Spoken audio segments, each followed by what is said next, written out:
안녕하세요. 인생사연들 진행자입니다. 오늘도 채널에 방문해주셔서 감사합니다. 2026년 4월 15일 두 번째 사연 시작하도록 하겠습니다. 아이고 맙소사. 고기 겉면이 왜 이렇게 말라비틀어졌니? 이런 정성도 없는 쓰레기 같은 걸 제사상에 턱하니 올리면 조상님이 노해서 우리 집안 다 망한다. 당장 치워버려. 내 돈 20만 원을 일시불로 긁어 사온 최고급 한우 산적은 쓰레기 취급을 받고 얄미운 형님들이 마트에서 10,000원 주고 사온 꽝꽝 언냉동 동태전은 알뜰한 요즘 트렌드라며 극찬받는 기막힌 시댁이었습니다. 심지어 남편이라는 인간은 제 공인인증서를 도용해 시댁으로 매달 수백만 원을 몰래 빼돌리며 저를 돈 나오는 자판기 취급하고 있었죠. 참다 못한 저는 시아버지의 10주기 대형 제삿날 20명의 친척이 모일 안방 제사상 한가운데에 아주 충격적이고 특별한 물건을 떡하니 올려두고 발리행 1등석 비행기에 올랐습니다. 화려한 제사상 대신 텅 빈 플라스틱 제기를 마주하고 사색이 된 빌런들은 과연 어떤 찌질하고도 통쾌한 최후를 맞이하게 될까요? 오늘의 사연 시작합니다. 사연 시작 전 구독과 좋아요를 눌러주시면 오늘 하루 행운이 가득할 겁니다. 인천공항 제1여객 터미널 출국장의 공기는 서늘하고 쾌적했습니다.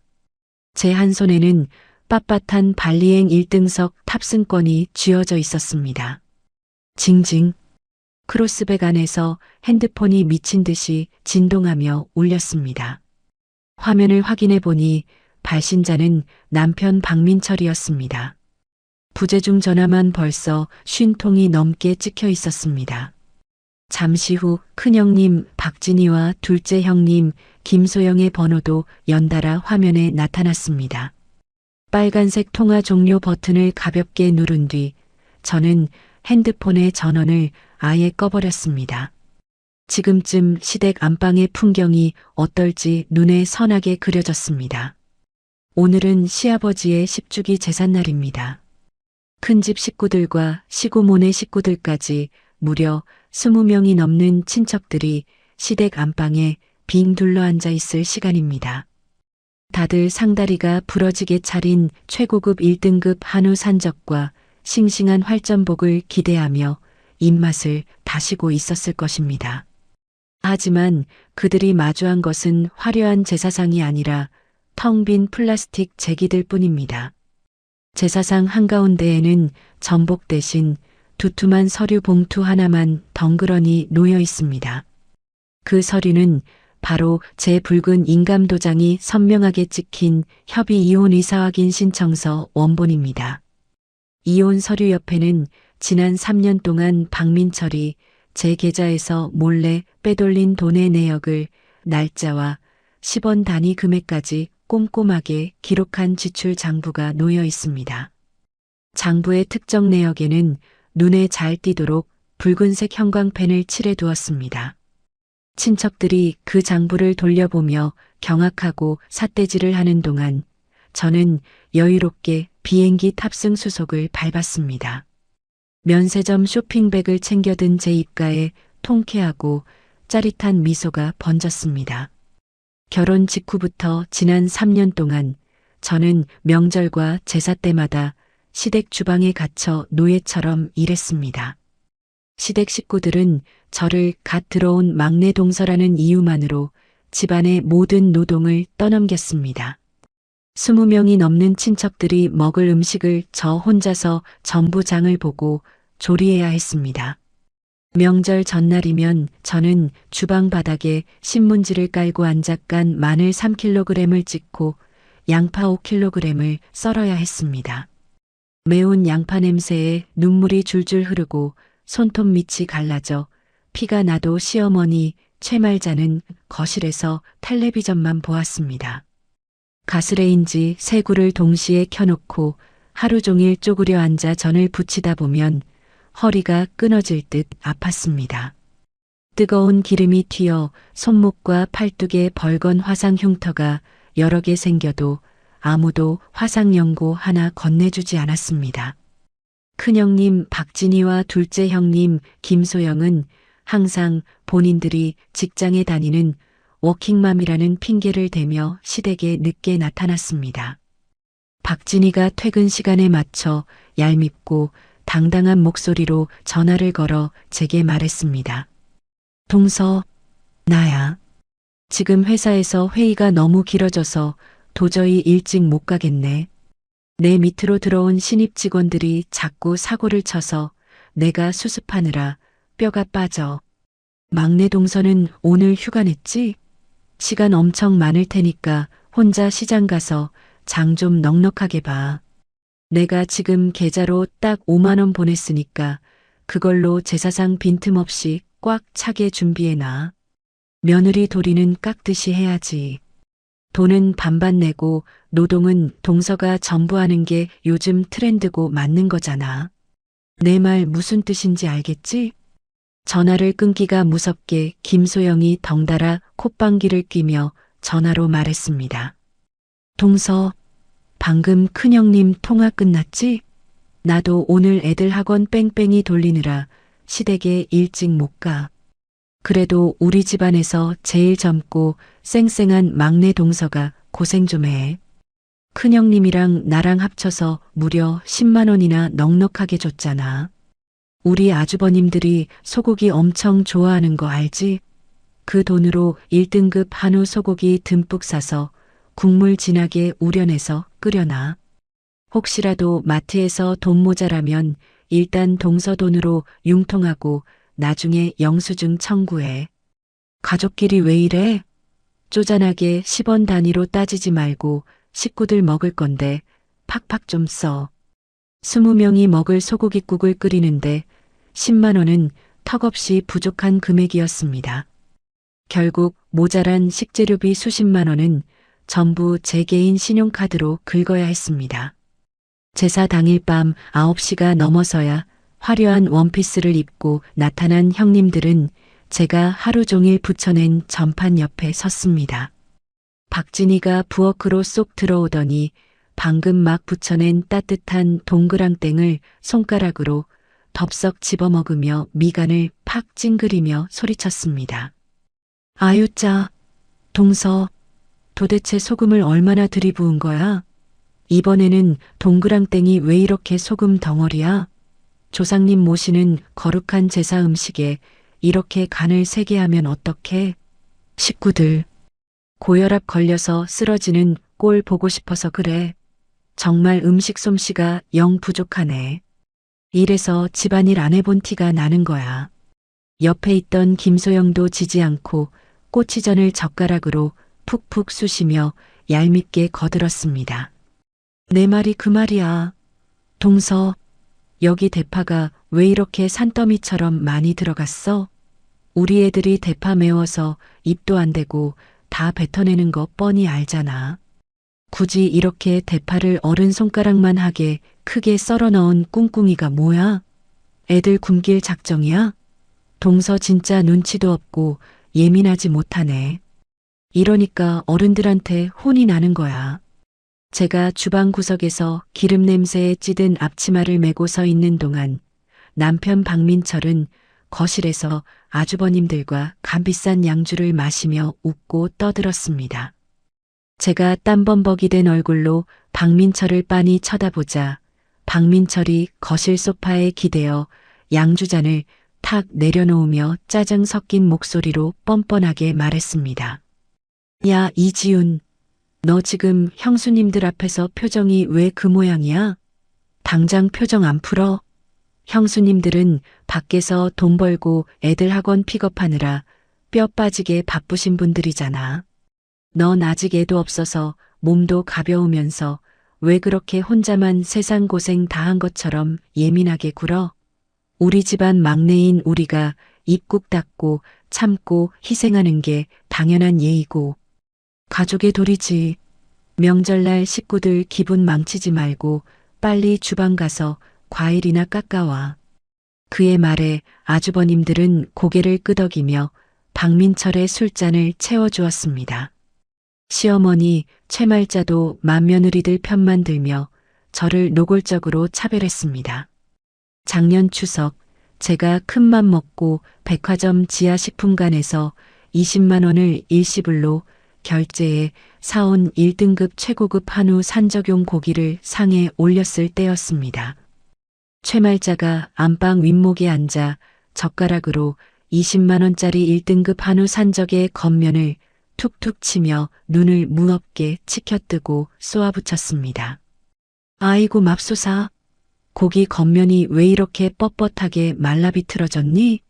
네가 평소에 시댁을 얼마나 우습게 하니까 제사고기 하나도 이따위로 엉망으로 사오는 거 아니야. 내 친정에서는 조상님 상에 이런 쓰레기 같은 고기를 올리라고 가르치더냐? 이런 정성도 없고 예의도 없는 걸 제사상에 턱하니 올리면 조상님이 노해서 우리 집안 다 망한다. 당장 이거 치워버려. 반면 최말자가 상 반대편에 놓인 박진이가 사온 1만 원짜리 꽝꽝 언냉동 동태전을 두 손으로 소중하게 쓰다듬으며 활짝 웃으며 말했습니다. 아이고 우리 큰며느리. 직장 다니느라 피곤할 텐데 언제 또 이런 걸 다 사왔어. 요즘 며느리들은 참 똑똑하고 알뜰해서 예뻐 죽겠네.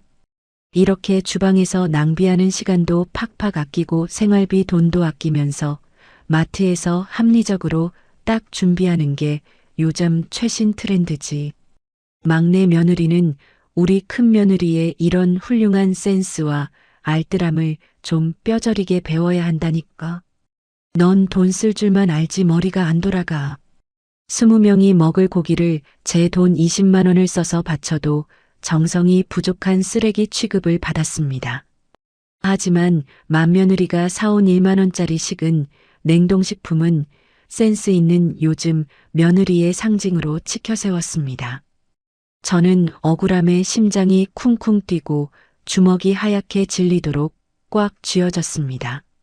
하지만 시댁 어른들 앞에서 집안의 평화를 깨고 싶지 않아 멍청하게도 입술을 깨물며 참았습니다. 저는 묵묵히 헌신하면 언젠가 제 진심을 알아줄 것이라는 착한 막내 며느리 콤플렉스에 빠져 있었습니다. 그래서 매달 제 직장 월급의 절반인 200만 원을 시댁 생활비 통장으로 꼬박꼬박 자동 이체했습니다. 그런데 불과 일주일 전 제 맹목적인 인내심을 산산조각 내는 충격적인 사실을 발견했습니다. 점심시간에 인터넷 뱅킹 앱을 켜서 지난달 카드 대금을 확인하던 중이었습니다. 제가 분명히 200만 원으로 설정해둔 시댁 생활비 자동 이체 금액이 저도 모르는 사이에 매달 300만 원으로 바뀌어 빠져나가고 있었습니다. 등줄기를 타고 식은땀이 흘렀습니다. 비밀번호를 아는 사람은 남편 박민철 뿐이었습니다. 그가 제 공인인증서와 보안카드를 몰래 훔쳐서 이체 금액을 무단으로 100만 원이나 올려놓은 것입니다.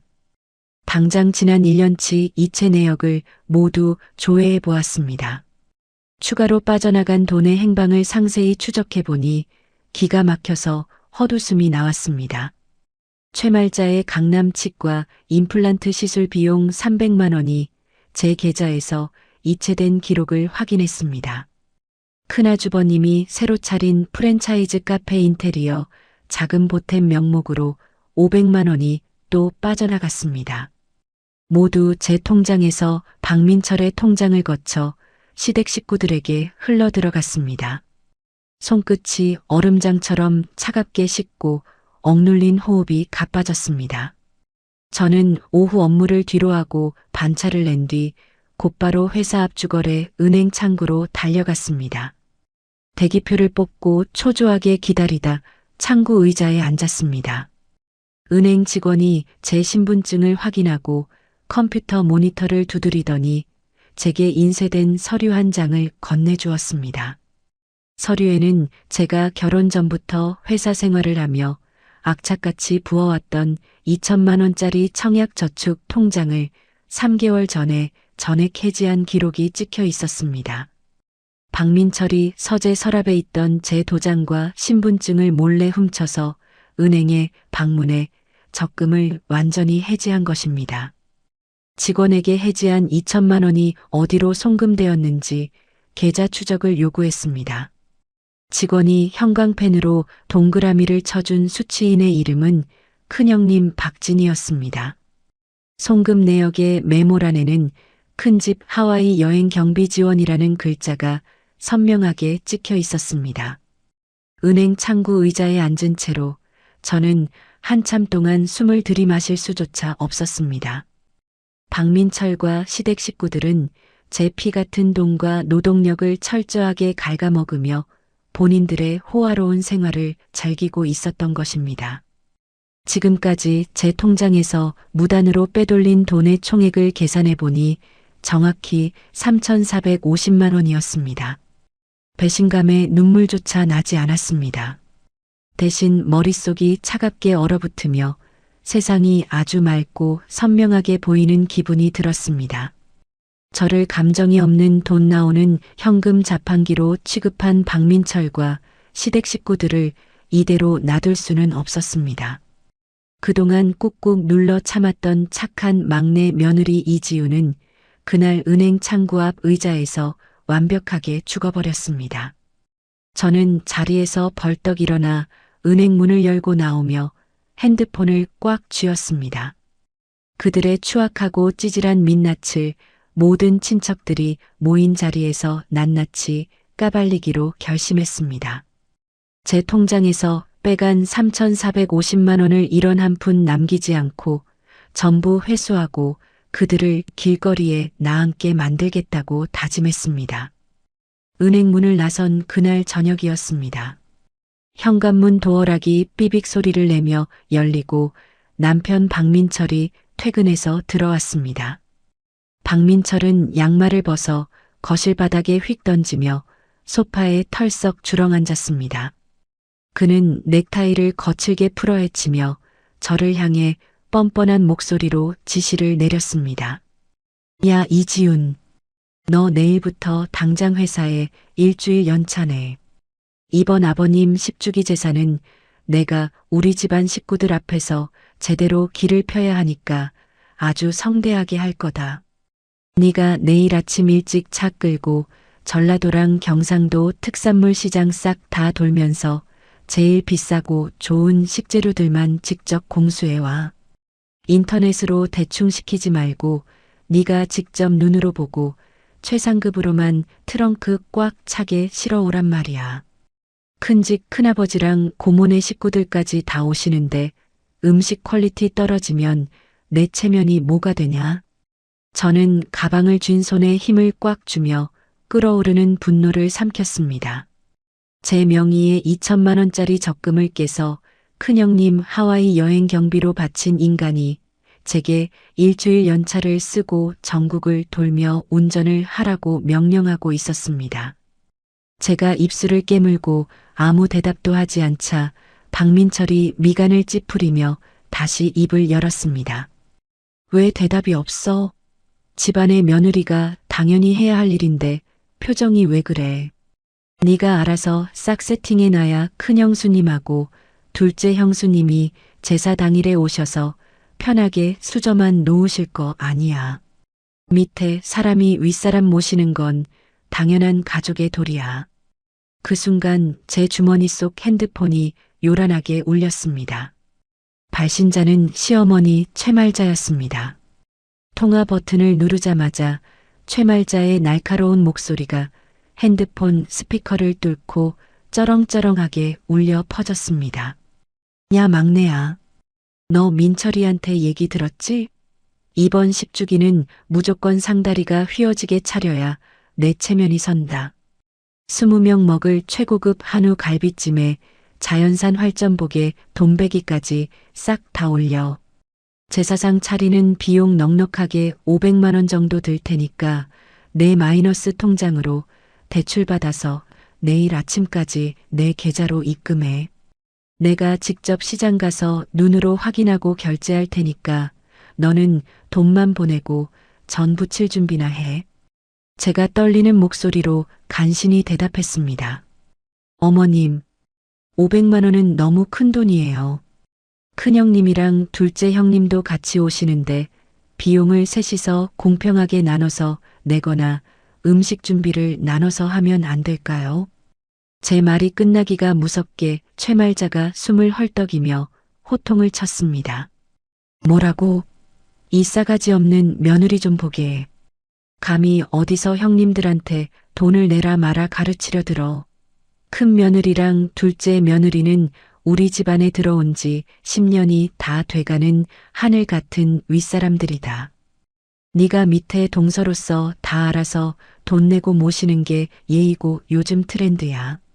형님들은 애들 키우느라 돈 들어갈 때가 천지빛깔이인데 어디서 감히 손 아랫사람이 돈 타령이야. 옆에서 통화 내용을 듣고 있던 박민철이 소파에서 벌떡 일어나며 최말자를 거들었습니다. 엄마 말이 100번 맞아. 큰형수님하고 둘째 형수님은 우리 형님들 눈치 보느라 돈도 마음대로 못 쓰시는 분들이잖아. 넌 중견기업 마케팅 대리라서 형수님들보다 월급도 많이 받으면서 왜 그렇게 쪼잔하게 굴어? 능력 있는 며느리가 쿨하게 500만 원 딱 쏘면 집안도 화목해지고 너도 칭찬받고 얼마나 좋아. 돈 아까워하지 말고 당장 대출받아서 엄마 통장으로 보내.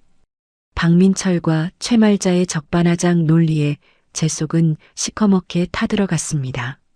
명치 끝이 꽉 막힌 듯 숨이 쉬어지지 않았고 손끝이 바르르 떨렸습니다. 하지만 저는 지금 당장 화를 내고 싸우는 대신 완벽한 복수의 판을 짜기 위해 표정을 부드럽게 풀었습니다. 제가 한없이 순종적이고 멍청한 며느리로 보여야 그들이 방심할 것이기 때문입니다. 저는 억지로 입꼬리를 끌어올리며 박민철을 향해 고개를 끄덕였습니다. 알겠어, 여보. 내가 생각이 짧았네. 우리 듬직한 남편기 살려줘야지. 어머님 말씀대로 제가 마이너스 통장 대출받아서 최고급으로 다 알아서 준비할게요. 저의 상냥한 대답에 박민철은 의기양양한 표정으로 콧노래를 부르며 욕실로 들어갔습니다.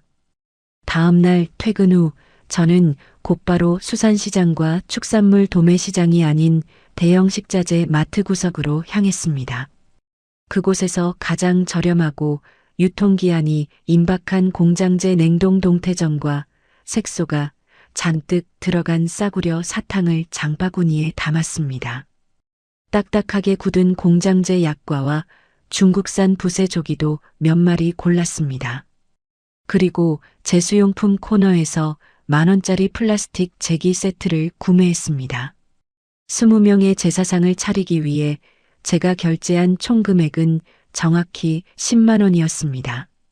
집으로 돌아온 저는 서재 컴퓨터 앞에 앉아 마케팅 업무용 이미지 편집 프로그램을 열었습니다. 그리고 인터넷에서 구한 최고급 한우 세트와 자연산 활전복 구매 영수증 사진을 교묘하게 합성했습니다. 제가 결제한 금액이 정확히 500만 원으로 보이도록 숫자를 조작하고 거래처 이름도 유명 백화점 식품관으로 바꿨습니다. 완성된 가짜 영수증 사진을 가족단체 카카오톡 대화방에 전송했습니다. 사진이 올라가자마자 큰형님 박진희가 가장 먼저 답장을 달았습니다. 어머, 우리 막내 동서통도 커라. 드디어 우리 시댁 수준에 맞게 철이 팍팍 들었네. 내가 저번에 한우 맛 없다고 한마디 따끔하게 충고한 보람이 있네. 동서 수고했어. 제사 당일 날 봐. 둘째 형님 김소영도 질세라 카카오톡을 보냈습니다. 500만 원어치나 샀어? 역시 우리 집안 막내는 다르네. 형님들이 뒤에서 묵묵히 응원하고 있으니까 이번 제사 음식 세팅 완벽하게 해놔. 우리는 애들 밥 먹이고 천천히 갈게. 그들은 제 돈 500만 원을 갈취했다는 사실에 환호하며 본인들의 며느리 노릇을 교묘하게 포장했습니다. 저는 끓어오르는 구역질을 참으며 핸드폰 자판을 두드렸습니다. 네, 형님들. 제가 부족하지만 최선을 다해서 어르신들 모실게요. 칭찬해 주셔서 감사합니다. 철저하게 하녀처럼 굽신거리는 제 답장에 시댁 식구들은 저를 완벽히 굴복시켰다는 승리감에 도취되었습니다. 주말이 되자 저는 박민철과 함께 시댁 본가로 불려갔습니다. 저는 거실 바닥에 무릎을 꿇고 앉아 최말자의 두꺼운 종아리를 정성스럽게 안마했습니다. 최말자는 소파에 기대어 과일을 씹어 먹으며 제 정수리를 내려다보았습니다. 큰형님 박진희의 아들이 가져온 초등학교 미술 과제물인 찰흙 만들기까지 제가 모두 대신 완성해 주었습니다. 저는 자아를 지운 로봇처럼 웃으며 그들의 온갖 잡심부름을 군말 없이 해냈습니다. 시댁 식구들은 제가 완전히 길들여진 호구라고 굳게 믿고 경계심을 완전히 풀었습니다. 그날 밤 자정이 넘은 시각이었습니다. 모두가 잠든 시댁 서재방에 들어가 바닥에 엎드려 걸레질을 하던 중이었습니다. 책상 서랍장 가장 아래 칸 구석에 먼지가 뽀얗게 쌓인 낡은 태블릿 PC 하나가 버려져 있는 것을 발견했습니다. 그것은 박민철이 연애 시절에 게임을 하려고 샀다가 화면이 깨져서 구석에 처박아 둔 구형기기였습니다. 무심코 닦아내다 전원 버튼을 눌러보니 배터리가 조금 남아 있었는지 화면이 희미하게 밝아졌습니다. 태블릿이 시댁의 와이파이에 자동으로 연결되면서 화면 상단에 끊임없이 메시지 알림창이 쏟아지기 시작했습니다. 저는 걸레를 내려놓고 떨리는 손으로 태블릿 화면을 터치했습니다.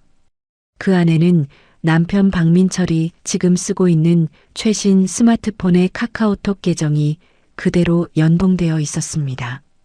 수많은 대화방 목록 중 맨 위에 고정된 알림이 눈에 들어왔습니다. 방 제목은 우리끼리 비밀방이었습니다.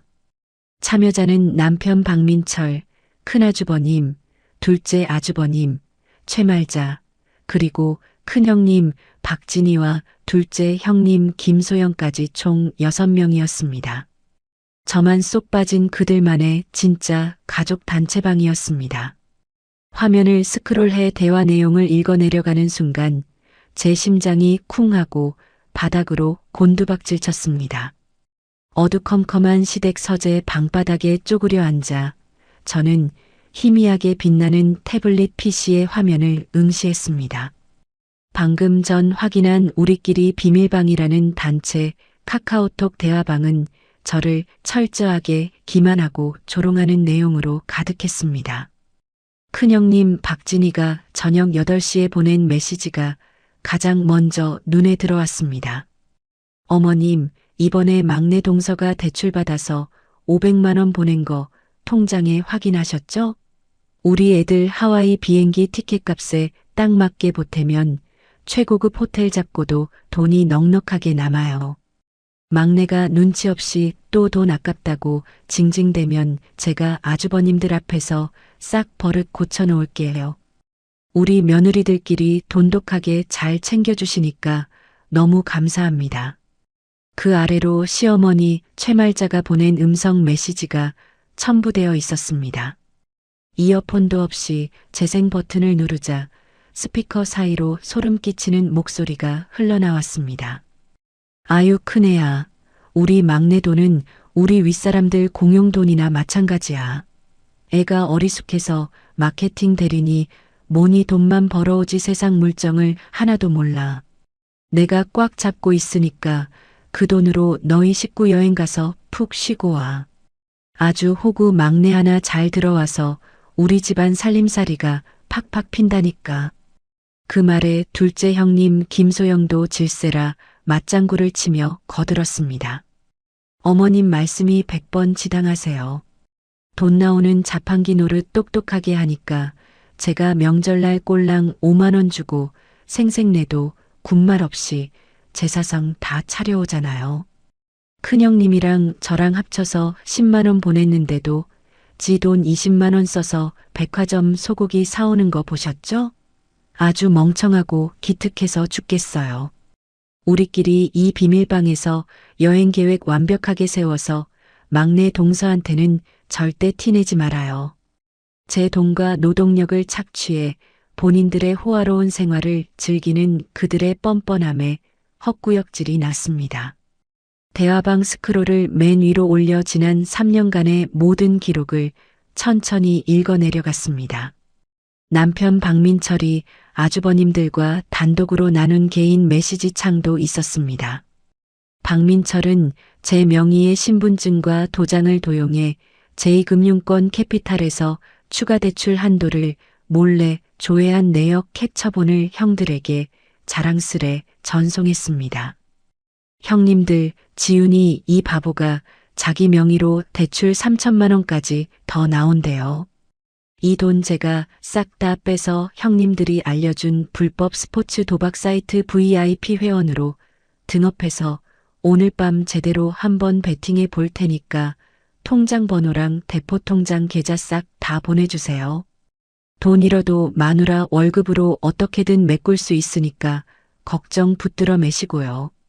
제 심장이 차갑게 얼어붙고 온몸에 피가 역류하는 듯한 배신감에 입술을 꽉 깨물었습니다.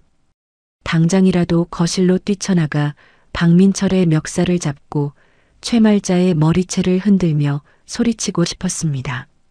하지만 저는 감정적으로 폭발하여 소리 지르는 대신 깊은 심호흡을 3번 반복하며 이성을 되찾았습니다. 지금 화를 내면 그들이 증거를 인멸하고 오히려 저를 정신병자로 몰아갈 것이 뻔했습니다. 저는 떨리는 손으로 태블릿 PC의 화면 설정 메뉴에 들어가 자동 화면 꺼짐 기능을 비활성화했습니다. 그리고 박민철의 카카오톡 계정과 연동된 지난 3년간의 모든 대화 내역 원본 파일, 계좌이체, 영수증, 사진, 통화 녹음 파일들을 압축했습니다. 그 압축 파일들을 모두 제 개인 이메일 계정과 몰래 챙겨온 외장하드로 은밀히 전송했습니다. 파일을 분류하고 저장하는 과정에서 저는 생각지도 못한 치명적인 증거를 추가로 발견했습니다. 큰형님 박진희가 아주버님에게 보낸 옷가게 매출 장부 엑셀 파일이었습니다. 여보, 이번 달 의류 매장 현금 결제 유도에서 매출 장부 이중으로 싹 다 빼돌렸어. 세금 폭탄 맞기 싫으니까 막내 동서한테 돈 더 뜯어내서 우리 몫은 챙기자. 그녀는 국세청에 신고해야 할 매출 수천만 원을 고의로 누락시키고 탈세하는 방법을 카카오톡에 버젓이 기록해 두었습니다. 이 완벽한 불법 행위의 증거들을 확보한 저는 새벽동 이틀 무렵 태블릿 PC의 전원을 끄고 원래 있던 서랍 구석에 똑같이 던져놓았습니다. 방을 나선 저는 아무 일도 없었던 것처럼 주방으로 가 박민철을 위해 아침 북엇국을 보글보글 끓였습니다. 다음 날 아침 눈 밑에 짙은 다크서클이 내려앉은 채 식탁에 마주 앉았습니다. 박민철이 하품을 쩍쩍하며 국을 떠먹다 저를 보며 짜증을 냈습니다. 아침부터 얼굴이 왜 그렇게 썩었어? 제사 준비하기 싫어서 억지로 티내는 거야? 며느리가 집안일 좀 한다고 유세 떨지 마라. 어제 비밀방에서 엄마가 너 기특하다고 칭찬 많이 하셨으니까 기분 풀고 돈이나 제대로 챙겨놔. 저는 박민철의 역겨운 얼굴을 마주보며 평소보다 훨씬 더 상냥하고 부드럽게 웃었습니다. 그럼 여보, 우리 든든한 남편이 칭찬해 주니까 힘이 펄펄 나네. 어머님이 원하시는 대로 최고급 상차림 완벽하게 할 테니까 걱정하지 마. 내가 다 알아서 모실게. 저의 순종적인 대답에 박민철은 만족스러운 듯 북엇국을 싹싹 비웠습니다. 아침 식사를 마치고 출근길 지하철에 오르자마자 저는 핸드폰으로 인터넷 익명 카페인 홀로서기 이혼 소송 준비 카페에 가입했습니다. 가입하자마자 수많은 이혼 준비 선배 회원들의 생생한 조언과 나홀로 소송 노하우 게시글들을 탐독하기 시작했습니다. 마케팅 데이터 분석가로 일하며 단련된 제 직업적 특기가 빛을 발할 순간이었습니다. 회사 옥상에 숨어 무료 법률구조공단의 상담 전화를 돌려 제가 확보한 태블릿 PC의 대화 내역과 이체 영수증의 법적 효력을 꼼꼼히 확인했습니다. 퇴근 후에는 집 근처 허름한 PC방 구석 자리에 앉아 남편이 잠든 새벽 시간만을 이용해 본격적인 복수 장부를 작성했습니다. 저는 엑셀 프로그램을 열고 다중 탭을 생성하여 남편 박민철이 제 계좌에서 빼돌린 3,450만 원의 내역을 날짜, 시간, 송금처별로 완벽하게 시각화했습니다.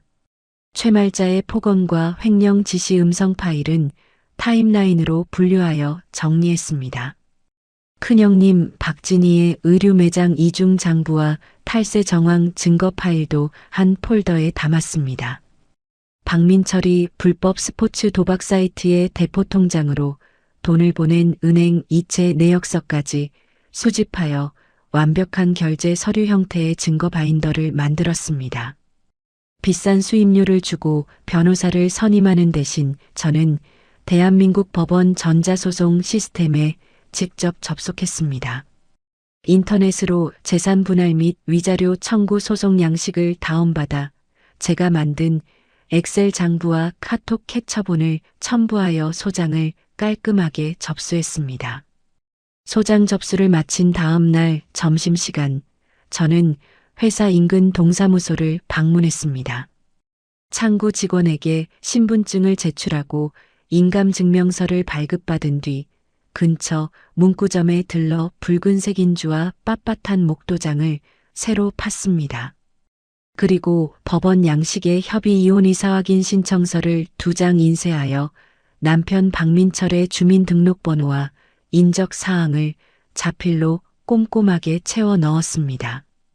마지막으로 제 서명란에 붉은색 인감도장을 힘주어 쾅 하고 선명하게 찍었습니다. 인쇄된 종이 위에 묻은 붉은 인주가 마르는 것을 보며 저는 서류를 두꺼운 갈색 봉투에 소중히 담았습니다. 디데이가 하루하루 다가올수록 최말자는 전화를 걸어 500만 원어치 영수증 타령을 했고 형님들은 단톡방에서 시어머니의 비위를 맞추며 제 신경을 박박 긁었습니다. 하지만 제 귓가에는 통쾌하고 치명적인 파멸의 타이머가 째깍째깍 돌아가는 소리만 들릴 뿐이었습니다. 저는 PC방을 나서며 콧노래를 흥얼거렸고 10주기 제사상에 올릴 10,000원짜리 플라스틱 제기 배송 현황을 핸드폰으로 확인했습니다. 대망의 시아버지 10주기 제사 하루 전날 밤이 밝았습니다. 도어락이 거칠게 열리는 소리와 함께 남편 박민철이 현관으로 들어섰습니다. 그는 신발을 팽개치듯 벗어 던지고 거실로 성큼성큼 걸어 들어오며 미간을 잔뜩 구겼습니다. 소파에 앉아 텔레비전을 보던 제 앞으로 다가온 박민철이 짜증 섞인 목소리로 지시를 내렸습니다. 야, 이지훈. 너 내일 아침에 일어나자마자 미용실 가서 머리 단정하게 하나로 확 묶어. 그리고 옷장에 있는 제일 칙칙하고 수수한 무채색 옷걸이 입어라. 괜히 화려한 거 입고 와서 친척들 앞에서 튀어 보이지 말고. 큰집 큰아버지랑 고모네 식구들 20명이나 오시는데 막내 며느리가 전 부치면서 화장 진하게 하고 설치면 우리 집안 꼴이 뭐가 되냐? 형수님들은 워킹맘이라 늦게 오셔도 다 이해하지만 넌 하루 종일 주방에서 일해야 하니까 무조건 얌전하게 밑바닥에서 일하는 티를 내. 박민철의 말은 단순히 옷차림을 지적하는 것이 아니라 저를 철저하게 집안의 하녀로 통제하겠다는 찌질하고 비열한 속셈이었습니다. 저는 속에서 끓어오르는 헛구역질을 간신히 억누르며 겉으로는 한없이 상냥하고 순종적인 미소를 지어 보였습니다. 당연하지 여보. 우리 듬직한 남편이랑 아주버님들 그리고 어머님 기 살려줘야지. 내가 제일 수수한 옷 입고 주방에서 하루 종일 완벽하게 일할 테니까 당신은 거실에서 친척 어른들이랑 양주나 편하게 마셔. 내가 다 알아서 모실게. 저의 싹싹한 대답에 박민철은 의기양양한 표정으로 콧방귀를 뀌며 안방으로 들어갔습니다. 밤 11시가 넘자 안방에서는 박민철이 코를 고는 소리가 요란하게 들려왔습니다. 저는 조용히 자리에서 일어나 거실불을 끄고 서재방으로 스며 들어갔습니다. 미리 싸둔 28인치 여행용 캐리어의 지퍼를 열고 제가 아끼는 옷가지와 귀중품들을 차곡차곡 담았습니다. 가장 중요한 여권과 비행기 탑승권, 그리고 시댁 식구들의 횡령과 탈세 증거가 담긴 외장하드와 붉은색 인감도장이 찍힌 이혼 서류 봉투는 크로스백 안주머니에 깊숙이 찔러 넣었습니다. 저는 까치발을 들고 현관을 빠져나와 지하 주차장으로 내려가 제 자동차 트렁크에 캐리어를 몰래 실어두었습니다. 날이 밝자마자 저는 회사에 반차를 내고 곧바로 시장으로 차를 몰았습니다. 며칠 전 제가 대형 식자재 마트에서 미리 주문해 두었던 10만 원어치 초저가형 공장제 제사 음식 세트와 만원짜리 플라스틱 제기 상자를 트렁크에 가득 실었습니다. 시계는 오전 11시를 가리키고 있었습니다. 박민철은 회사에 출근했고 최말자는 미용실에 파마를 하러 간 시간이라 시댁 본가에는 아무도 없었습니다. 도어락 비밀번호를 누르고 빈집에 들어선 저는 익숙한 안방으로 직행했습니다. 원래라면 20명의 친척들이 둘러앉아 최고급 1등급 한우 산적과 싱싱한 활전복을 기대할 화려한 제사상 자리였습니다. 하지만 저는 거실 구석에 접혀있던 낡은 교자상을 펴고 그 위에 만원짜리 번쩍이는 플라스틱 제기들을 대충 툭툭 던져놓았습니다. 제기 위에는 제가 시장에서 사온 형편없는 음식들을 비닐 포장도 채 뜯지 않은 채 올려두었습니다. 수입산 냉동 동태전은 꽝꽝 얼어붙어 성에가 끼어 있었고 색소가 잔뜩 들어간 새빨간 싸구려 사탕과 텁텁한 공장제 약과가 상 위를 뒹굴었습니다.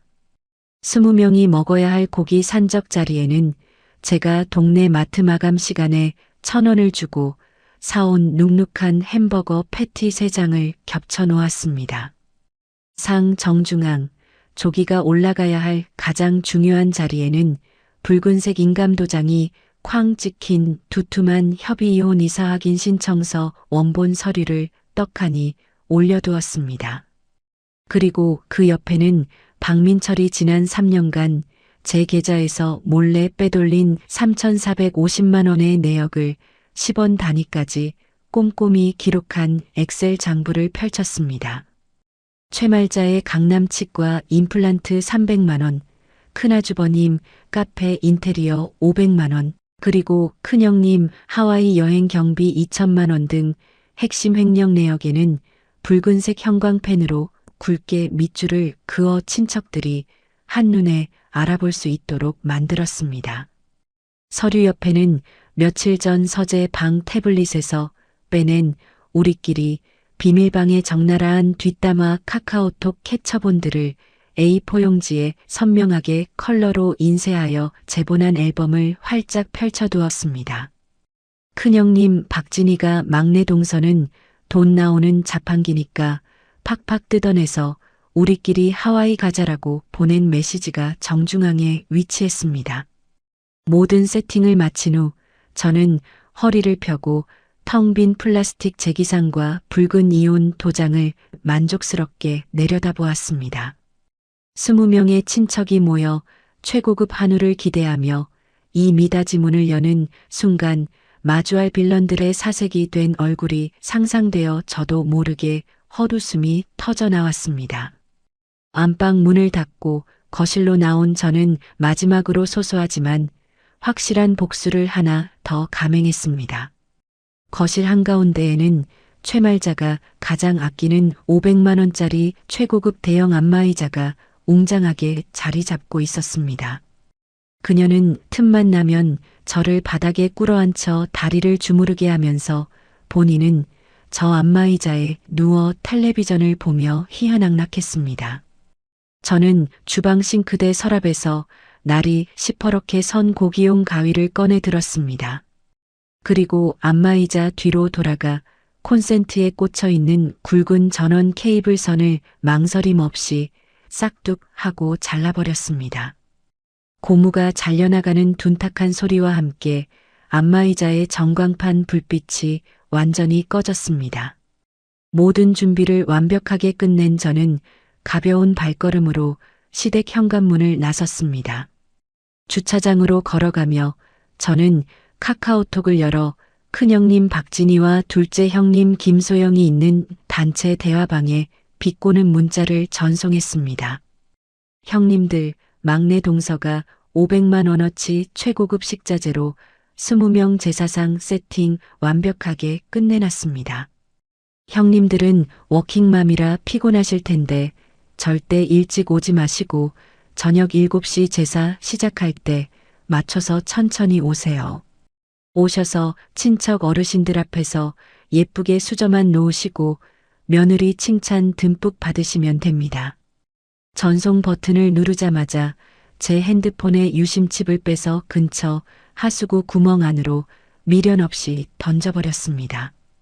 박민철과 시댁 식구들이 저에게 연락할 수 있는 모든 수단을 완벽하게 차단해버린 것입니다. 차 운전석에 올라탄 저는 미리 개통해 두었던 해외 로밍용 세컨드 스마트폰의 전원을 켰습니다.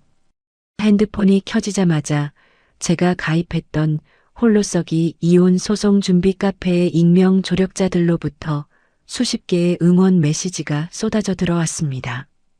드디어 지훈님 사이다 터뜨리는 디데이네요. 그동안 3,450만 원이나 뜯기면서 어떻게 참으셨어요? 무사히 탈출하시고 발리에서 모히토 시원하게 한잔하세요. 시어머니 안마의자 선 자른 거 진짜 통쾌해요. 이따가 빌런들 제사상 보고 뒷목 잡고 쓰러질 생각하니까 제 혈압이 다 내려가네요. 저는 창밖으로 멀어지는 잿빛 아파트 단지를 바라보며 차를 몰아 인천공항으로 향하는 리무진 버스 정류장으로 향했습니다. 지난 3년 동안 명절마다 주방 바닥에 쪼그려 앉아 기름 냄새를 맡으며 화상 연고를 바르던 제 찌질하고 비참했던 노예 생활이 마침내 끝나는 순간이었습니다. 리무진 버스의 푹신한 좌석에 기대어 눈을 감자 시댁 안방문이 열리고 텅 빈 플라스틱 제기와 붉은 이혼 도장을 마주한 박민철의 사색이 된 멍청한 얼굴이 떠올라 절로 웃음이 새어나왔습니다. 저녁 7시 정각. 인도네시아 발리 상공을 나는 대한항공 1등석의 푹신한 시트에 몸을 파묻고 저는 승무원이 건넨 차가운 웰컴 샴페인 잔을 가볍게 흔들었습니다. 창밖으로 붉은 석양이 부드럽게 지고 있었고 제 앞에는 최고급 캐비어와 갓 구운 스테이크가 세팅되어 있었습니다. 같은 시각 서울의 시댁 거실 공기는 숨막힐 듯 무겁고 긴장감으로 가득 차 있었을 것입니다. 시아버지의 10주기 대형 제사를 맞아 큰아버지, 시고모, 그리고 육촌 친척들까지 무려 20명이 넘는 대가족이 시댁 거실에 바글바글 모여들었습니다. 최말자는 평소 입지도 않던 화려한 실크 한복을 차려입고 안방 미닫이 문 앞에서 친척들을 맞이하며 특유의 허세를 부리기 시작했습니다. 그녀의 콧소리 섞인 목소리가 거실을 쩌렁쩌렁 울렸습니다. 아유 아주버님 오시느라 고생 많으셨죠? 우리 막내 며느리가 이번 아버님 10주기라고 아주 2달 전부터 전라도랑 경상도 특산물 시장을 혼자 다 돌면서 20명 드실 최고급 식재료를 싹 다 공수해 왔지 뭐예요. 돈만 500만 원을 썼다니까요. 아주 요즘 세상에 보기 드문 훌륭한 가풍이라고 제가 며느리들 교육을 얼마나 단단히 시켰는지 몰라요. 자, 다들 안방으로 들어가서 상다리 부러지게 차린 것 좀 보세요. 박민철은 양복을 빼입고 큰아버지 옆에 바싹 붙어 비굴한 웃음을 흘리며 어깨에 잔뜩 힘을 주고 있었습니다. 큰형님 박진희와 둘째 형님 김소영 역시 제사 시작 직전에 도착해 미용실에서 막 세팅하고 온 머리를 매만지며 거드름을 피웠습니다. 박진희가 콧방귀를 뀌며 큰아버지에게 알랑거렸습니다. 큰아버님, 막내 동서가 전 부치고 고생하는 동안 저희는 밖에서 돈 벌고 애들 키우느라 바빠서 이제야 왔어요. 대신 저희가 막내 동서한테 돈을 아주 넉넉하게 반반씩 챙겨줬거든요. 돈은 저희가 대고 막내가 발품 파는 게 요즘 합리적인 트렌드잖아요. 호호. 최말자가 자랑스럽게 양손으로 안방 미닫이 문을 활짝 열어젖혔습니다. 20명의 친척이 일제히 고개를 돌려 화려한 제사상을 기대하며 안방 안을 들여다보았습니다. 하지만 안방의 공기는 순식간에 얼음장처럼 차갑게 식어버렸습니다. 최고급 1등급 한우 산적과 싱싱한 활전복이 산더미처럼 쌓여 있어야 할 제사상 위에는 10,000원짜리 번쩍이는 싸구려 플라스틱 제기들만 덩그러니 놓여 있었습니다.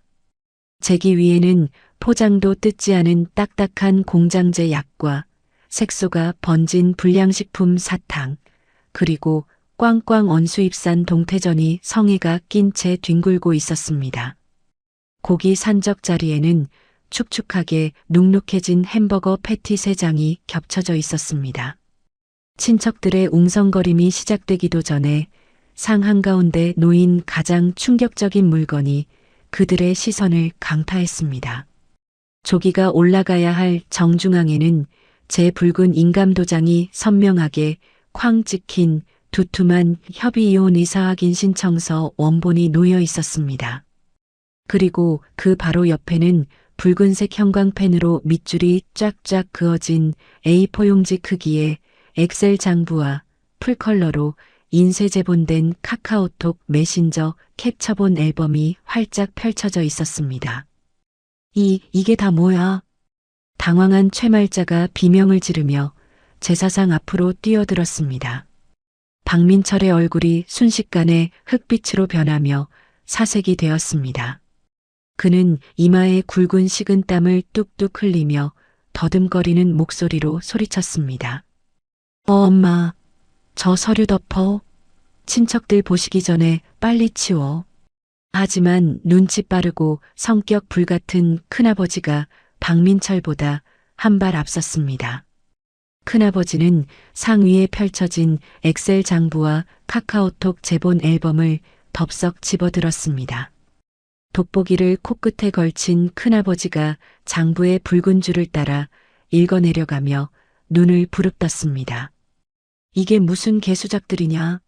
최말자, 너 강남 치과 임플란트 300만 원, 큰 조카 카페 인테리어 500만 원, 큰 며느리 하와이 여행 2천만 원.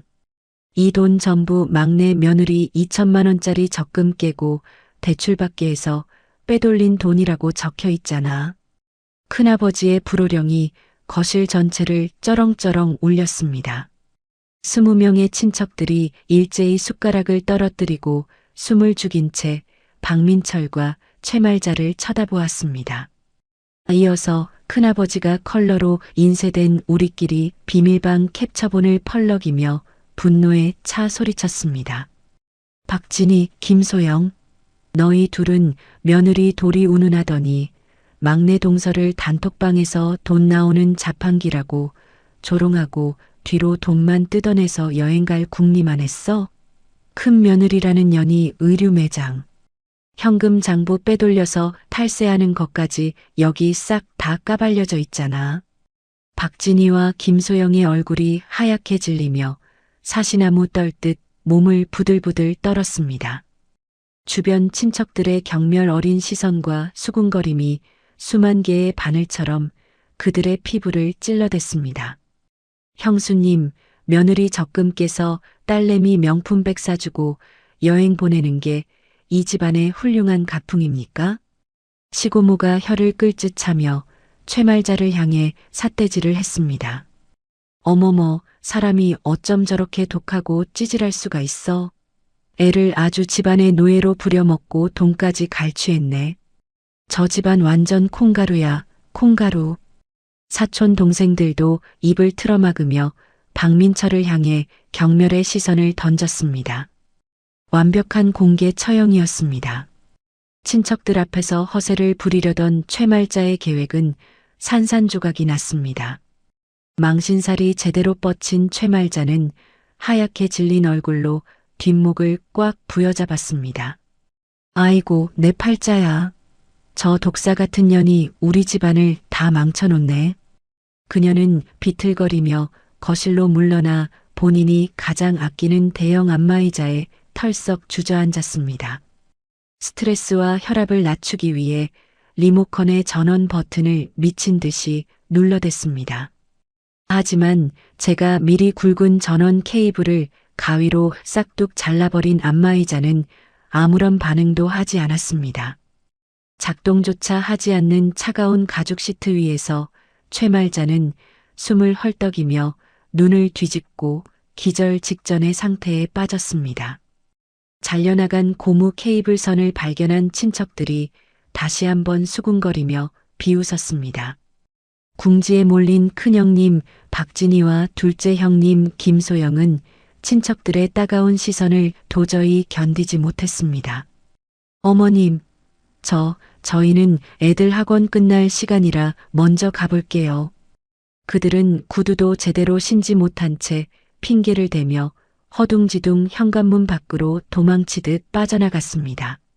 남편 박민철은 사색이 된 얼굴로 거실 한가운데 무릎을 꿇고 앉아 미친 듯이 핸드폰 버튼을 눌러댔습니다. 제 기존 번호로 수십 통의 전화를 걸었지만 돌아오는 것은 전원이 꺼져 있습니다라는 싸늘한 안내 음성뿐이었습니다. 그는 친척들 앞에서 알거지 취급을 받으며 벌벌 떨었습니다. 그 시각 저는 기내 와이파이를 연결해 박민철과 형님들이 있는 시댁 단체 카카오톡 대화방에 마지막 예약 메시지를 발송했습니다. 아버님 10주기 제사상에 3,450만 원어치 영수증 앨범과 제 붉은 이혼 도장 올려두었으니 맛있게들 드시고 눈으로 실컷 구경하세요. 전세 보증금 원금이랑 제가 청구할 위자료 3천만 원, 그리고 횡령액 3,450만 원까지 이자 쳐서 받을 테니 법원에서 뵙죠. 변명은 판사님께 하시길 바랍니다. 전송 버튼을 누르자마자 일이 사라졌습니다. 메시지를 확인한 박민철이 충격으로 핸드폰을 바닥에 툭 떨어뜨리며 넝글 잃고 주저앉는 모습이 며칠 뒤 친척 동생이 몰래 찍어 제 새 번호로 보내준 동영상을 통해 생생하게 확인되었습니다. 저는 구름 위를 나는 비행기 안에서 조용하지만 시원한 웃음을 터뜨렸고 승무원이 건네는 웰컴 샴페인 잔을 높이 들어 올리며 지옥 같던 노예 생활로부터의 완벽한 해방을 자축했습니다. 인도네시아 발리의 푸른 바다와 눈부신 햇살 아래서 저는 지난 3년간의 지옥 같던 며느리 생활을 깨끗하게 씻어냈습니다. 마사지를 받고 모히토를 마시며 여유로운 일주일을 보낸 뒤 인천공항을 통해 귀국했습니다. 출근 첫날 아침 가벼운 발걸음으로 마케팅팀 사무실 문을 열고 들어섰을 때였습니다. 평소 같으면 밝게 인사를 건넸을 동료 직원들의 분위기가 묘하게 싸늘했습니다. 저를 보자마자 다들 황급히 시선을 피하며 자기들끼리 컴퓨터 모니터를 보고 수군거리기 시작했습니다. 등줄기를 타고 서늘한 기운이 흘러내렸습니다. 자리에 앉아 컴퓨터를 켜기도 전에 책상 위 내선 전화기가 날카롭게 울렸습니다. 수화기를 들자 인사팀장의 무거운 목소리가 들려왔습니다.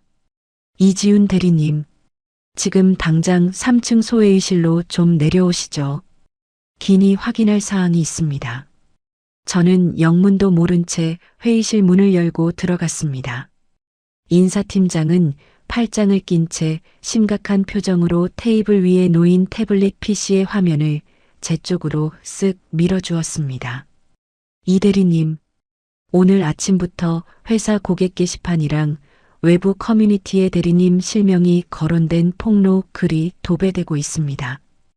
회사의 품위 유지 의무 위반으로 당장 담당 중인 핵심 마케팅 프로젝트에서도 배제하라는 항의가 빗발치고 있어요. 도대체 이게 무슨 상황입니까? 저는 떨리는 손으로 태블릿 화면을 스크롤해 내려갔습니다. 화면에 띄워진 것은 가입자 수가 30만 명이 넘는 우리 지역 최대 규모의 맘카페 커뮤니티 게시판이었습니다. 조회수 5만을 훌쩍 넘긴 베스트 게시물의 제목은 너무나도 자극적이고 악의적이었습니다. 시댁 돈 수천만 원 훔쳐서 해외로 도망친 폐륜 막내 며느리를 고발합니다. 중견기업 마케팅 대리 이지윤의 두 얼굴. 본문에는 제 직장명은 물론이고 눈 모자이크 처리가 허술하게 된 제 결혼식 사진까지 선명하게 첨부되어 있었습니다. 글 작성자는 본인을 피눈물 흘리는 시누이라고 교묘하게 속이고 있었습니다. 저희 시댁에 들어온 막내 며느리 이지윤은 겉으로는 참한 척하지만 뒤로는 뱀 같은 여자입니다. 치매 초기 증상이 있으신 가여운 저희 시어머니를 상습적으로 학대하고 용돈을 갈취했습니다. 급기야 시아버지 10주기 제사 당일 저희 불쌍한 막내동생의 피 같은 적금 통장과 마이너스 대출금 수천만 원을 몰래 훔쳐서 발리로 혼자 호화 여행을 떠났습니다. 가족의 도리는커녕 인간의 탈을 쓰고 어떻게 이런 폐륜을 저지르나요? 이런 인성 파탄자가 대기업 마케팅을 담당한다는 게 말이 됩니까? 여러분, 널리 퍼뜨려 주세요.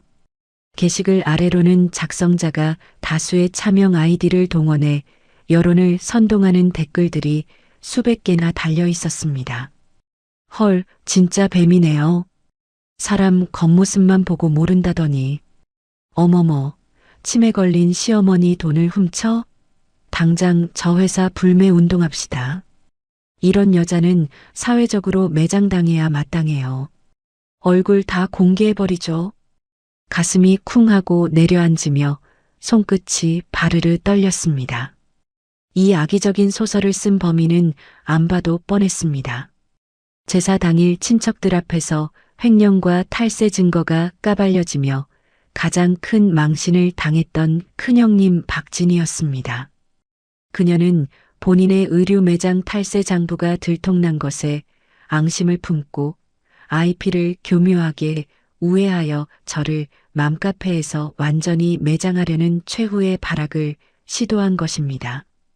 거기에 한술 더 떠 남편 박민철의 소셜미디어 인스타그램 계정도 난리가 나 있었습니다. 인사팀장이 화면을 넘기자 박민철이 올린 감성팔이 게시물이 나타났습니다. 그는 초췌한 얼굴로 눈물을 훔치는 셀카 사진과 함께 찌질한 호소문을 길게 적어 놓았습니다. 아내의 끝없는 명품 사치와 사채 빚을 제가 묵묵히 혼자 감당하며 살아왔습니다. 하지만 아내는 제 헌신을 비웃듯 치매 어머니의 수술비까지 훔쳐서 해외로 도망갔습니다. 저는 파산 직전이지만 아직도 가정을 지키고 싶습니다. 지윤아, 제발 돌아와서 용서를 빌어줘. 그의 거짓 눈물에 속은 네티즌들은 수백 개의 동정 댓글을 달며 박민철을 불쌍한 피해자로 둔갑시켰습니다. 순식간에 저는 시어머니의 돈을 훔쳐 도망간 희대의 악녀이자 사치스러운 폐륜 며느리로 낙인 찍혀 있었습니다.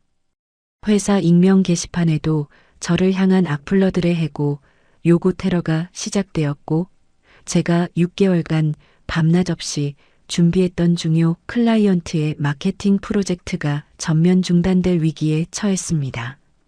억울함과 모멸감에 눈시울이 붉어지고 턱관절이 부들부들 떨렸습니다. 인사팀장은 한숨을 내쉬며 차갑게 통보했습니다. 이 대리님, 개인적인 가정사라 깊이 개입하긴 어렵지만 회사 이미지 실추가 너무 큽니다. 일단 사태가 진정될 때까지 진행 중인 모든 업무에서 손 떼고 자택 대기하시죠. 회의실을 빠져나온 저는 곧장 화장실로 달려갔습니다. 세면대 앞에서 찬물을 틀어 얼굴에 거칠게 끼얹으며 거울 속 제 눈동자를 똑바로 응시했습니다. 이것은 빌런들이 파놓은 함정이자 진흙탕 싸움이었습니다. 여기서 감정적으로 무너져서 변명만 늘어놓는다면 그들의 얄팍한 모략에 완벽하게 말려드는 꼴이 됩니다. 저는 이성을 되찾고 주먹을 꽉 쥐었습니다. 그들이 허위 사실과 여론몰이로 저를 쳤다면 저는 그들이 도저히 반박할 수 없는 완벽한 팩트와 법적 타격으로 그들의 숨통을 끊어놓을 차례였습니다. 화장실을 나선 저는 즉각 인사팀장에게 오전 반차 휴가를 신청하고 회사 건물을 나섰습니다. 곧바로 차를 몰아 관할 경찰서 민원실로 향했습니다. 경찰서 입구를 통과해 사이버 수사대 부서로 당당하게 걸어 들어갔습니다.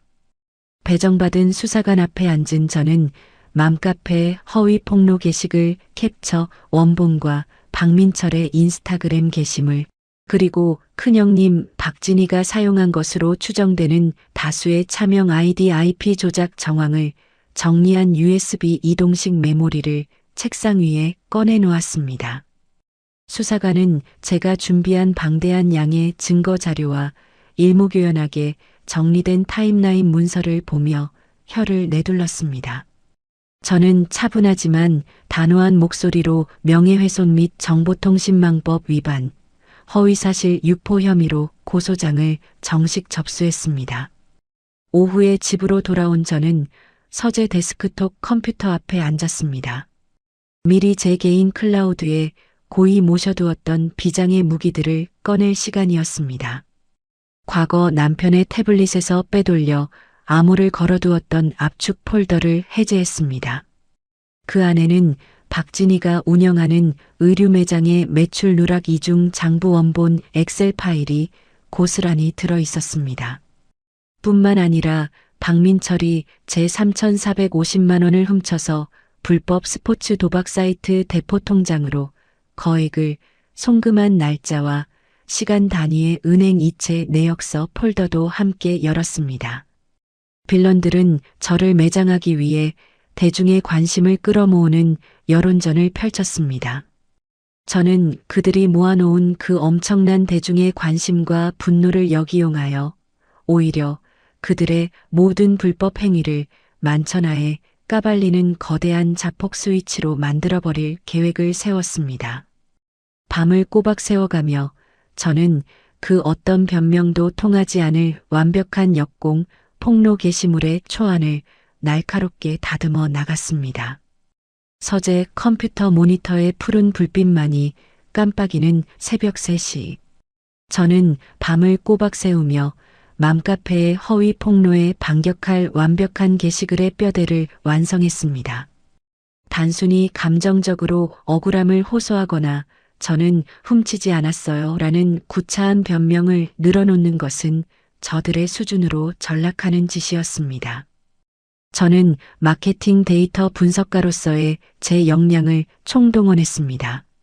사람들의 시선을 단번에 사로잡을 수 있도록 직관적이고 날카로운 팩트들만 모아 시각화된 증거 세트를 구축했습니다.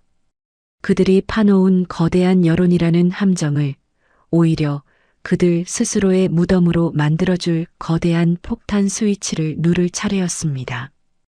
허위 폭로 글이 올라온 지 정확히 3일째 되는 날 밤 10시 정각이 되었습니다. 그 시간은 직장인들과 육아를 마친 주부들이 인터넷 커뮤니티에 가장 많이 접속하는 황금 시간대였습니다.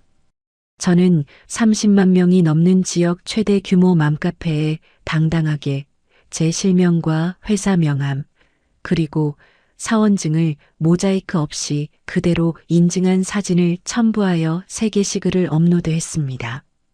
게시글의 제목은 사람들의 클릭을 유도할 수 있도록 간결하고 자극적으로 뽑았습니다. 시댁 돈 수천만 원을 들고 튀었다는 폐륜 막내 며느리 논란의 당사자 이지훈입니다. 모든 진실과 팩트 증거 원본을 지금 당장 공개합니다. 게시물이 올라가자마자 수십 개의 댓글이 순식간에 달리기 시작했습니다. 헐, 본인 등판이네. 뻔뻔하기도 하지. 무슨 변명을 하려고 명함까지 깠지? 어디 한번 드러나 봅시다. 하지만 제 글의 본문 첫 줄에는 감정적인 억울함의 호소가 단 한 줄도 없었습니다.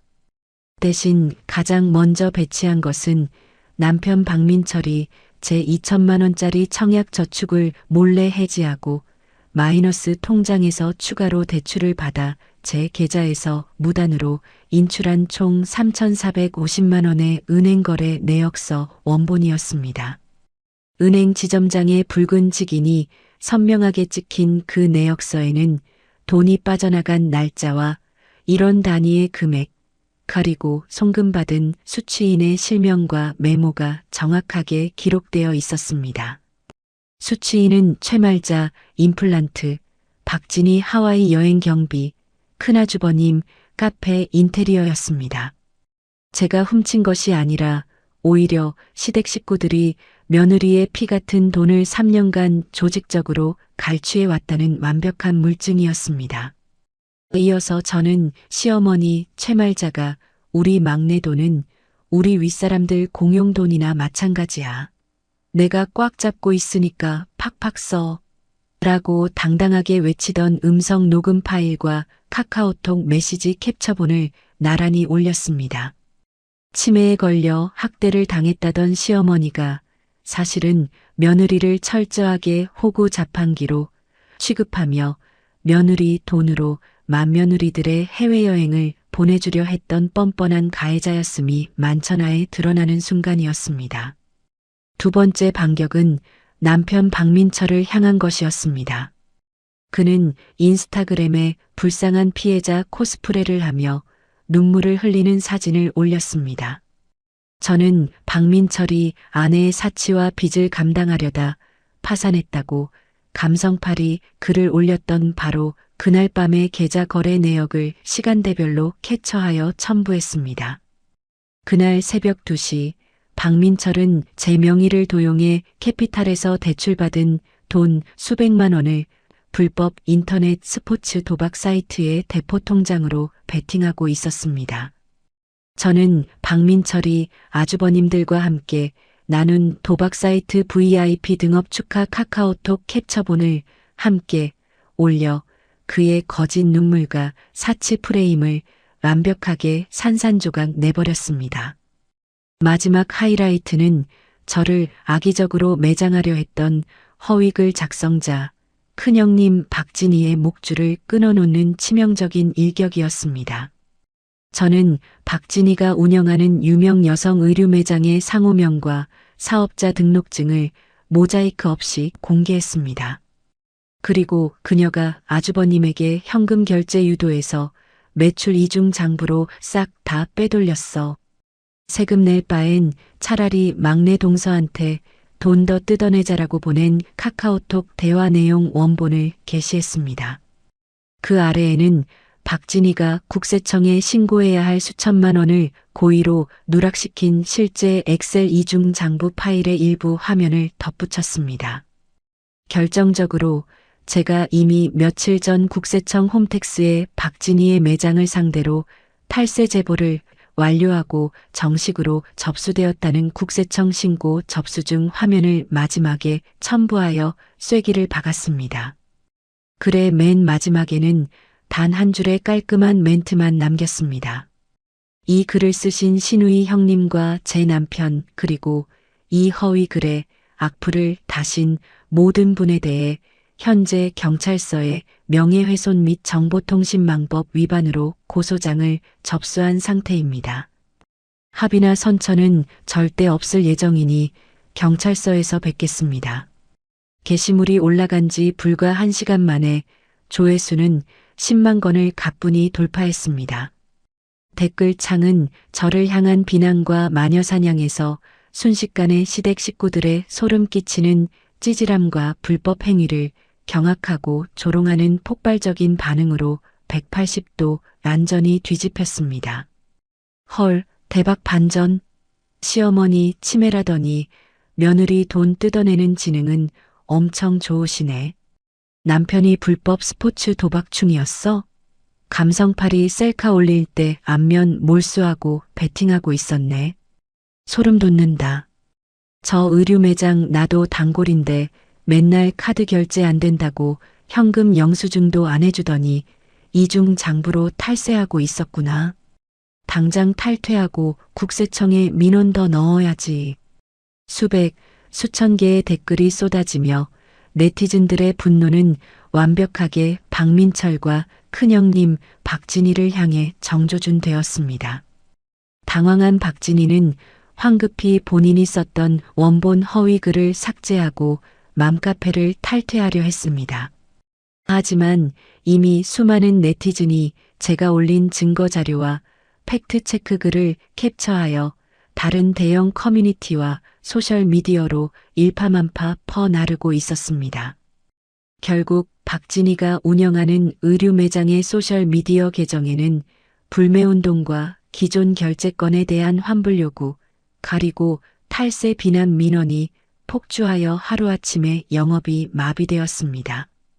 다음 날 아침 제가 출근하기도 전에 남편 박민철이 재직 중인 회사의 사내 익명 게시판에도 난리가 났습니다.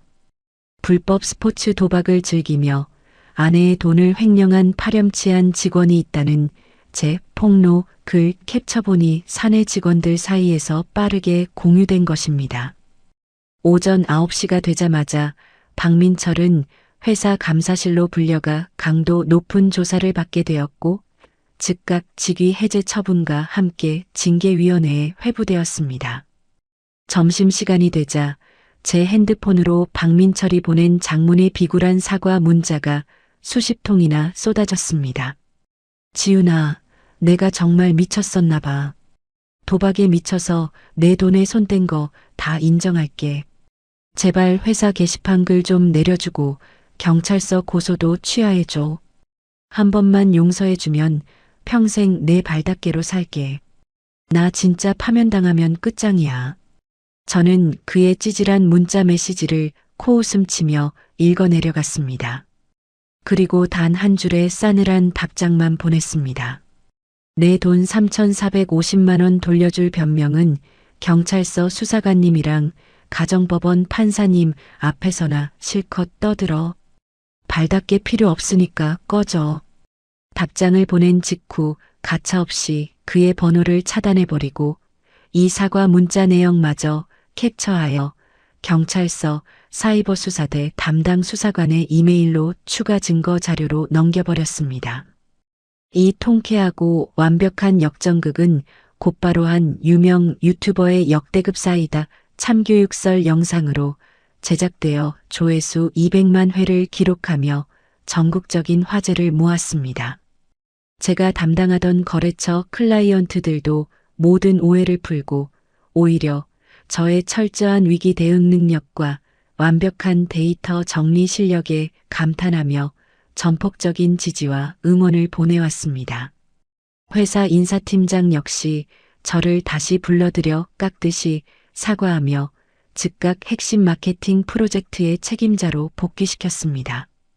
빌런들이 얄팍한 여론을 조작하여 저를 사회적으로 매장하려 파놓았던 그 함정은 오히려 그들의 모든 불법 행위와 찌질한 민낯을 온 세상에 까발리고 그들 스스로 파멸하게 만드는 거대한 자폭 스위치로 완벽하게 작동했습니다.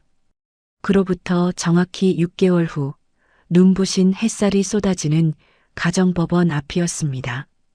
저는 단정한 정장을 입고 꼿꼿한 자세로 이혼 소송 최종 선고일 법정에 출석했습니다. 판사님은 제가 혼자서 밤을 새워가며 수집하고 엑셀로 시각화해 제출한 방대한 증거 자료들을 단 하나도 빠짐없이 모두 채택했습니다. 박민철이 제 청약 저축을 무단 해지하고 추가 대출을 받아 불법 스포츠 도박과 시댁 식구들의 생활비로 빼돌린 3,450만 원의 금융거래 내역서 원본. 그리고 시어머니 최말자가 며느리의 자본을 윗사람들의 공용 자금이라 칭하며 횡령을 묵인하고 조장한 음성 녹음 파일. 마지막으로 윗동서 형님들이 단체 카카오톡 방에서 저를 철저하게 호구 취급하며 기만했던 대화 캐처본까지 모두 판결에 결정적인 영향을 미쳤습니다. 재판부는 남편 박민철의 혼인 파탄 유책 사유를 전면 인정하며 통쾌하고 단호한 주문을 낭독했습니다. 피고 박민철은 원고 이지윤이 전액 부담했던 신혼집 전세 보증금의 100% 반환은 물론이고 원고의 동의 없이 무단으로 횡령한 자금 3,450만 원 전액을 반환하라. 또한 혼인관계 파탄의 주된 책임이 피고의 불법 도박과 시댁의 부당한 대우 및 갈취에 있으므로 법정 최고 한도인 위자료 3천만 원을 원고에게 추가로 지급하라. 판사님의 선고가 떨어지는 순간 피고석에 앉아있던 박민철의 얼굴은 하얗게 질리다 못해 잿빛으로 변해버렸습니다. 그는 덜덜 떨리는 손으로 마른 세수를 하며 절망적인 표정으로 바닥에 주저앉았습니다. 판결 직후 박민철의 삶은 말 그대로 시궁창으로 곤두박질 쳤습니다. 불법 스포츠 도박 사실이 사내에 널리 퍼지며 징계위원회에 회부되었던 그는 결국 직장에서 파면되어 해고 통보를 받았습니다. 매달 들어오던 월급마저 끊긴 상태에서 저에게 갚아야 할 막대한 전세 보증금과 횡령 원금 그리고 3천만 원의 위자료를 마련할 방법은 오직 자산 처분뿐이었습니다. 박민철은 본인 명의로 된 유일한 재산이었던 중고 자동차를 헐값에 매각하고 대출을 갚지 못해 신용 불량자로 전락했습니다. 결국 그가 그토록 떵떵거리며 살던 신혼집을 비우고 짐을 싸서 들어간 곳은 창문 하나 없는 보증금 50만 원짜리 낡고 비좁은 월세 고시원이었습니다. 시어머니 최말자의 최후 또한 참담했습니다. 제사 당일 친척들 앞에서 며느리의 돈을 훔친 파렴치한 시어머니로 낙인 찍힌 이후 평소 그녀가 가장 눈치를 보고 자랑스러워하던 큰아버지를 비롯한 모든 친척들이 그녀와 완전히 연을 끊어버렸습니다. 매달 제 통장에서 꼬박꼬박 꽂히던 300만 원의 생활비가 끊기자 최말자의 호화로운 일상도 끝이 났습니다. 당장 박민철이 제 돈으로 해준 강남 치과에 수백만 원짜리 임플란트 할부금을 내지 못해 이자가 눈덩이처럼 불어났습니다. 결국 평생 며느리들의 노동력을 착취하며 손에 물 한 방울 안 묻히고 대접만 받던 그녀는 생활비를 벌기 위해 관절염을 앓는 무릎을 이끌고 동네 대형마트의 시간제 계산원 아르바이트를 전전하는 신세가 되었습니다. 손님들에게 굽신거리며 10원 단위 비닐봉지 값을 계산하는 그녀의 모습은 과거 저를 바닥에 꿇어앉히고 안마의자에서 떵떵거리던 위세와 완벽하게 대비되었습니다. 큰형님 박진희의 몰락은 가장 드라마틱하고 찌질했습니다. 제가 국세청 홈택스에 정식으로 제보했던 의류 매장 매출 누락 장부와 카카오톡 증거가 덜미를 잡혀 강도 높은 세무조사가 실시되었습니다.